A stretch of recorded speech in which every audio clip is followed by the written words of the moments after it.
MA digital টিউটোরিয়ালে আপনাদের সকলকে স্বাগত জানাই। কলেজে ভর্তি হওয়ার জন্যে আপনারা যে ফর্ম ফিল আপ করেছিলেন সেন্ট্রালাইজড পোর্টালে, সেই ফর্ম ফিল আপের মেরিট লিস্ট আজকে প্রকাশিত হয়েছে। আপনারা কোন কোন কলেজ ভর্তির জন্যে অ্যালোটেড হয়েছে সেটি দেখতে আপনারা প্রথমে ওই সেন্ট্রালাইজড পোর্টালে আসবেন, এসে লগ ইন করবেন। প্রথমে যদি আপনারা সেন্ট্রালাইজড পোর্টালে আসেন তাহলে একটা ইম্পর্টেন্ট মেসেজ শো হবে স্ক্রিনে। সেখানে আপনাদের বলা হচ্ছে যে অ্যাডমিশনের যে পেমেন্ট, সেই পেমেন্ট আপনারা জুলাইয়ের 12 তারিখ থেকে 18 তারিখের মধ্যে করতে পারবেন, এবং ওই তারিখের মধ্যে আপনারা যদি না করেন তাহলে আপনাদের ফর্ম ফিল আপ কমপ্লিট হবে না, আপনারা কলেজে ভর্তি হতে পারবেন না। এবং আরও কিছু কিছু ক্রাইটেরিয়া এখানে বলা হয়েছে।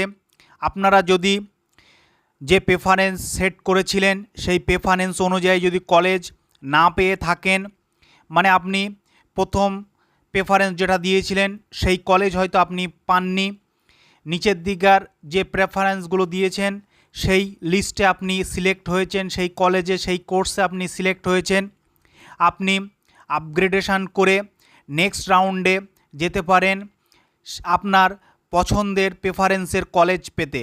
সেই সব ইনস্ট্রাকশানগুলো এখানে দেওয়া আছে। আপনারা ইনস্ট্রাকশানগুলো ঠিকঠাকভাবে পড়বেন। তারপরে আপনারা এই পোর্টালে আপনাদের লগ ইন হতে হবে।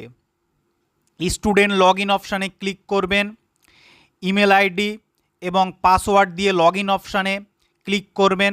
তাহলে আপনারা সেন্ট্রালাইজ পোর্টালে আপনার যে প্রোফাইল তৈরি হয়েছে সেই প্রোফাইলে আপনারা লগ ইন করে যাবেন, এবং প্রোফাইলে আপনারা এসে আপনার প্রেফারেন্স লিস্ট দেখতে পারবেন। মেরিট লিস্ট বলে একটা অপশান, সেখানে ক্লিক করবেন। করলে আপনার কোন কলেজে আপনি সিলেক্ট হলেন সেটা আপনি দেখতে পাবেন। এই ক্যান্ডিডেট 1 নম্বর প্রেফারেন্সের কলেজে সিলেক্ট হয়েছে। এই 1 নম্বর প্রেফারেন্সের কলেজে সিলেক্ট হওয়ার পরে টেক অ্যাডমিশানে ক্লিক করে অ্যাডমিশান নিতে পারে, কারণ তার যেটা পছন্দের কলেজ বা কোর্স ছিল সেই কোর্সে সে সিলেক্ট হয়েছে। এখানে সিলেক্ট সিট এখানে ক্লিক করবেন, করে আনরিজার্ভ বা আপনার ওবিসি যদি কোনো কাস্ট সিলেক্ট করে থাকেন সেটা এখানে দেখাবে, সেটা সিলেক্ট করবেন। যেহেতু এই ক্যান্ডিডেট 1 নম্বর প্রেফারেন্স পেয়ে গেছে ওই জন্য এখানে আপগ্রেডেশনের কোনো অপশান থাকবে না। প্রসিড অপশানে ক্লিক করে আপনারা ওকে করবেন, করে পেমেন্ট করবেন। যদি পেমেন্ট না করেন তাহলে আপনাদের কিন্তু অ্যাডমিশান কমপ্লিট হবে না। আরেকটা ক্যান্ডিডেট তার প্রোফাইল আমি খুললাম এবং তার মেরিট লিস্ট সেই অপশানে ক্লিক করে আমি সে যে কলেজ সিলেক্ট করেছে 1 নম্বর প্রেফারেন্স, 2 নম্বর, 3 নম্বর প্রেফারেন্সে সে সিলেক্ট হয়নি, 4 নম্বর প্রেফারেন্সে সিলেক্ট হয়েছে। এই ক্যান্ডিডেট আপগ্রেডেশনের জন্যে অপশান পাবে।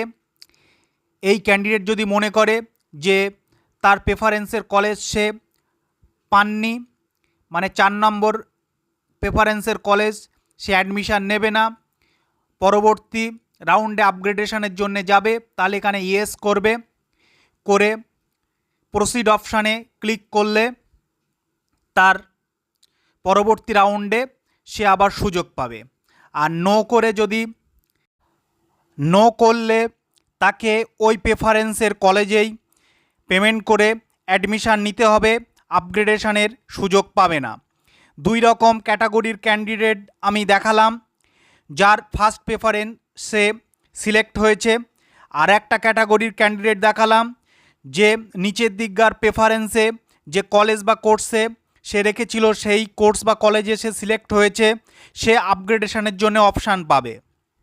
এবারে দেখে নিন আপনার জন্যে যে সিট বা কলেজ অ্যালোটেড হয়েছে আপনি পেমেন্ট করে অ্যাডমিশান কিভাবে কমপ্লিট করবেন। প্রসিড অপশানে ক্লিক করার পরে ওকেতে আপনি ক্লিক করবেন। ওকেতে ক্লিক করলে আপনার সামনে আবার কিছু ডিসক্লেমার শো হবে, আপনি ওইগুলো দেখে নেবেন। আই এগ্রি অপশানে চেকবক্সের টিক দেওয়া থাকবে। প্রসিড ফর পেমেন্ট এই অপশানে ক্লিক করবেন। করার পরে আপনার পেমেন্টের জন্য অপশান খুলে যাবে। ক্যান্ডিডেট নাম, অ্যাপ্লিকেন্ট কোড, সাবজেক্ট, কলেজ সব দেখাবে এবং কত টাকা পেমেন্ট করতে হবে সেটা দেখাবে। দুটি গেটওয়ে দেখাবে পেমেন্টের, বিলডেক্স এবং HDFC এভিনিউ। আপনি বিলডেক্সে যদি চেকবক্সে টিক দেন দিয়ে প্রসিড অপশানে ক্লিক করবেন। প্রসিড অপশানে ক্লিক করার পরে পেমেন্ট মেথড দেখাবে। আপনি এখানে net banking, debit card, credit card, QR scan করে, ওয়ালেট এবং ইউপিআইয়ের মাধ্যমে আপনি পেমেন্ট করতে পারেন। যেটি আপনার কাছে সবথেকে সহজ পদ্ধতি মনে হবে সেই মোডে আপনি পেমেন্টটা কমপ্লিট করবেন। আমি এখানে QR কোড স্ক্যান করে পেমেন্টটা কমপ্লিট করছি। মোড পেমেন্ট ফর অ্যামাউন্ট এখানে ক্লিক করবেন, করলে QR কোড শো হবে। আপনি যে কোনো অ্যাপস খুলে QR কোড স্ক্যান করে পেমেন্টটা কমপ্লিট করবেন। পেমেন্ট কমপ্লিট হয়ে গেলে আপনার ওই কলেজে প্রভিশনাল অ্যাডমিশন কমপ্লিট হয়ে যাবে। এইবারে আপনাকে ওই প্রভিশনাল অ্যাডমিশন রিসিপ্টটা ডাউনলোড করতে হবে, মানে ডাউনলোড পেমেন্ট রিসিপ্ট, এটা আপনাকে ডাউনলোড করতে হবে। পরবর্তী সময়ে আপনার কলেজ ভেরিফিকেশানের সময় এই পেমেন্ট রিসিপ্টটা আপনাকে কলেজে শো করতে হবে, তাই এইটা অবশ্যই ডাউনলোড করে নেবেন। ডাউনলোড অপশানে ক্লিক করলে আপনার কাছে রিসিপ্ট ডাউনলোড হয়ে যাবে। প্রভিশনালি অ্যাডমিটেড অন ডেট আর টাইমটা আপনার শো হবে। পেমেন্ট স্ট্যাটাস সাকসেস হয়ে যাবে। আপনি দেখতে পাবেন যে আপনার অ্যাডমিটেড ক্যাটাগরি সেটাও আপনি দেখতে পাবেন। এই পেমেন্ট রিসিপ্টটা আপনারা প্রিন্ট আউট করে আপনাদের কাছে রেখে দেবেন। কলেজে যখন ভেরিফিকেশান হবে সেই ভেরিফিকেশানের ডেট আপনি যে কলেজে ভর্তি হলেন সেই কলেজের ওয়েবসাইটে গিয়ে দেখতে পাবেন যে কবে ওই কলেজে ভেরিফিকেশান হবে। সেই ডেটে আপনি কলেজে গিয়ে ভেরিফিকেশান যখন কমপ্লিট করবেন পেমেন্ট রিসিপ্টটা অবশ্যই নিয়ে যাবেন। এই রকম ইনফরমেটিভ ভিডিও ভবিষ্যতে পেতে আমার চ্যানেলকে সাবস্ক্রাইব করবেন।